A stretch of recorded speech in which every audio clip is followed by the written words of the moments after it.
السلام علیکم ورحمۃ اللہ وبرکاتہ۔ اسلام ایک حقیقت ہے چینل میں آپ کو خوش آمدید کہتا ہوں۔ آج کی ویڈیو میں قربانی واجب ہونے کی شرائط، وہ کون کون سی شرطیں ہیں جن کی وجہ سے قربانی واجب ہوتی ہے۔ یاد رکھیے، قربانی کے واجب ہونے کے لیے 4 شرطیں ہیں۔ ان میں سے جو بھی شرط پائی گئی قربانی واجب ہوگی۔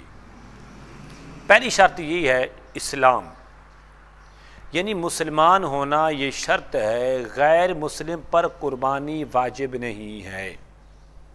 نمبر 2 اقامت، یعنی مقیم ہونا یہ شرط ہے، مسافر پر قربانی واجب نہیں ہے۔ نمبر 3 صاحب نصاب ہونا، یہاں مالداری سے مراد، صاحب نصاب ہونے سے مراد وہ ہے کہ جس سے صدقہ فطر واجب ہوتا ہے، اس سے وہ مراد نہیں ہے کہ جس سے زکوٰۃ واجب ہوتی ہے۔ یعنی کہ یہ جو تیسری شرط ہے مالک نصاب ہونا، صاحب نصاب بھی کہتے ہیں، اس کو مالک نصاب بھی کہا جاتا ہے۔ اس کے لیے یہ شرط ہے کہ جن جن لوگوں پر صدقہ فطر واجب ہوتا ہے ان لوگوں پر قربانی واجب ہوگی، نہ کہ اس کی شرط زکوٰۃ کی ہے۔ زکوٰۃ کا نصاب اور ہے، صدقہ فطر کا نصاب اور ہے۔ چوتھی شرط یہ ہے کہ آزاد ہونا، یہ بھی شرط ہے، جو غلام ہے اس پر قربانی واجب نہیں ہے۔ جو آزاد ہے، اس کے پاس مال بھی ہے، وہ صاحب نصاب بھی ہو، اس پر قربانی واجب ہوگی۔ لیکن جو غلام ہے، کسی کی غلامی کے اندر ہے، اس کے پاس تو مال بھی نہیں ہے، لہٰذا اس پر قربانی بھی واجب نہیں ہوگی۔ اب یہاں پر قربانی کے لیے مرد ہونا یہ شرط ہے یا عورت ہونا یہ کوئی شرط نہیں ہے، بلکہ مرد ہونا اس کے لیے شرط نہیں ہے۔ عورتوں پر بھی قربانی واجب ہوتی ہے کہ جس طرح مردوں پر قربانی واجب ہوتی ہے، اسی طرح عورتوں پر بھی جو صاحب نصاب ہیں ان پر بھی قربانی واجب ہوگی۔ اب یہاں پر ایک مسئلہ ہے کہ بالغ ہونا یہ شرط ہے، یہ شرط نہیں ہے۔ کیا قربانی صرف بالغ بچوں پر ہوگی یا نابالغ پر بھی ہوگی؟ اس کے اندر علماء کا اختلاف ہے۔ وہ اختلاف یہ ہے، نابالغ پر واجب ہے تو آیا خود اس کے مال سے قربانی کی جائے گی یا اس کا باپ اپنے مال سے قربانی کرے گا؟ لیکن مسئلہ یہ ہے، نہ کہ خود نابالغ پر قربانی واجب ہے، نہ اس کی طرف سے اس کے باپ پر قربانی واجب ہے، اسی پر ہی فتویٰ ہے۔ اکثر یہ لوگ سوال کرتے ہیں کہ میرا بیٹا ہے، ابھی بالغ نہیں ہوا ہے، اگرچہ وہ مال نصاب کا مالک بھی ہو تو باپ پر اس کی قربانی واجب نہیں ہے، نہ تو اس کے مال سے کر سکتا ہے، نہ اپنے مال سے اس کی قربانی کی جا سکتی ہے۔ تیسری بات جو قابل غور ہے، شرائط کا پورے وقت میں پایا جانا ضروری نہیں ہے۔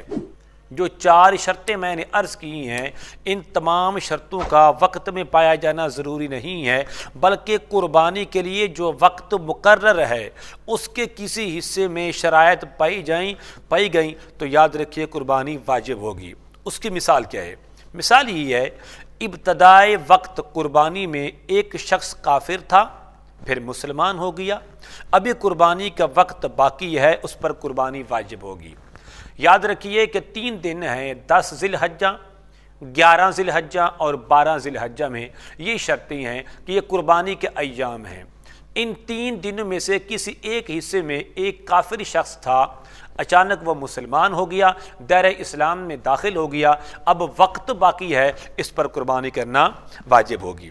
دوسری بات، اسی طرح ایک شخص پہلے غلام تھا، اب وقت بھی قربانی کا باقی ہے، پہلے دن میں، دوسرے دن میں یا تیسرے دن میں، ان 3 دنوں میں کسی بھی ایک دن میں اب یہ غلامی سے آزاد ہو کر یہ آزاد ہو گیا، غلامی سے اس کو چھٹکارا مل گیا، اب اس پر قربانی واجب ہوگی۔ اسی طرح مسافر پر قربانی نہیں ہے، لیکن 3 دن میں سے کسی ایک دن کے اندر یہ مسافر واپس آ جاتا ہے، اپنے گھر کے اندر اقامت کے اندر آ جاتا ہے، تب بھی وقت باقی ہو، اس پر قربانی واجب ہوگی۔ تو ان شرائط میں سے کوئی ایک بھی شرط پائی گئی تو قربانی واجب ہوگی، ورنہ قربانی واجب نہیں ہوگی۔ تو یہ چار شرطیں ہیں، اسلام، غیر مسلم پر قربانی واجب نہیں ہے۔ اسی طرح وہ آزاد ہو، جو غلام ہے اس پر قربانی واجب نہیں ہے۔ اقامت یہ بھی شرط ہے، لیکن جو مسافر ہے اس پر قربانی واجب نہیں ہے۔ صاحب نصاب ہونا یہ شرط ہے، جو بندہ صاحب نصاب نہیں ہے اس پر قربانی واجب نہیں ہے۔ لیکن یاد رکھیے کہ صاحب نصاب کسے کہتے ہیں؟ صاحب نصاب اسے کہتے ہیں جس بندے کے پاس 7.5 تولہ سونا ہو۔